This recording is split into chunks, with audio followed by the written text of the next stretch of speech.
ప్రశ్నిద్దాం, బాకీ వసూలు చేద్దాం అంటూ ఇంటింటికి కాంగ్రెస్ బాకీ కార్డును పంచుతోంది బీఆర్ఎస్. సార్వత్రిక ఎన్నికల సమయంలో కాంగ్రెస్ ఇచ్చిన హామీలన్నింటినీ ప్రస్తావిస్తూ అధికార పార్టీని కార్నర్ చేస్తూ స్థానిక సంస్థల ఎన్నికల్లో గెలుపుకు బాటలు వేసుకుంటున్నారు గులాబీ నేతలు.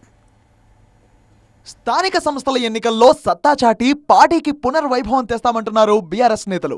ఇంటింటికి కాంగ్రెస్ బాకీ కార్డులను పంచుతూ దూసుకుపోతున్నారు. ఈ బాకీ కార్డుల పంపిణీలో ఉమ్మడి వరంగల్ జిల్లా నేతలు ముందున్నారు. జయశంకర్ భూపాలపల్లి జిల్లా రేగొండ మండలంలో బాకీ కార్డులను పంపిణీ చేశారు మాజీ ఎమ్మెల్యే గండ్ర వెంకట రమణారెడ్డి. ఆనాడు కాంగ్రెస్ పార్టీ మేము రైతులకు 15,000 రూపాయలు ఇస్తామని చెప్పింది.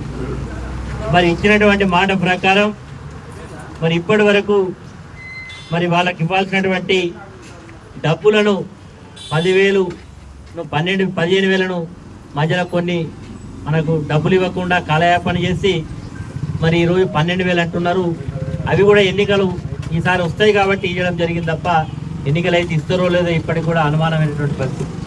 పాలకుర్తి నియోజకవర్గంలో మాజీ మంత్రి ఎర్రబల్లి దయాకర్ రావు బాకీ కార్డులను స్వయంగా పంచుతున్నారు. రాయపర్తి మండలం పెరకెడులో పర్యటించారు ఎర్రబల్లి దయాకర్ రావు. స్థానిక సంస్థల ఎన్నికల్లో ఓటు అడిగేందుకు వచ్చిన కాంగ్రెస్ నేతలను బాకీపై నిలదీయాలన్నారు. దసరా ఉత్సవాలకు, బతుకమ్మ ఉత్సవాలకు కూడా డబ్బులు రిలీజ్ చేయలేదు. ఘోరమైన పరిస్థితి. బతుకమ్మల మహిళలు బురదల ఆడుతున్నారు, లైట్లు లేక ఇబ్బంది పడ్డారు. ఓవైపు కాంగ్రెస్ బాకీ కార్డులను పంచుతూ మరోవైపు స్థానిక ఎన్నికల్లో బీఆర్ఎస్ ను గెలిపించాలని ప్రచారం చేస్తున్నారు గులాబీ నేతలు.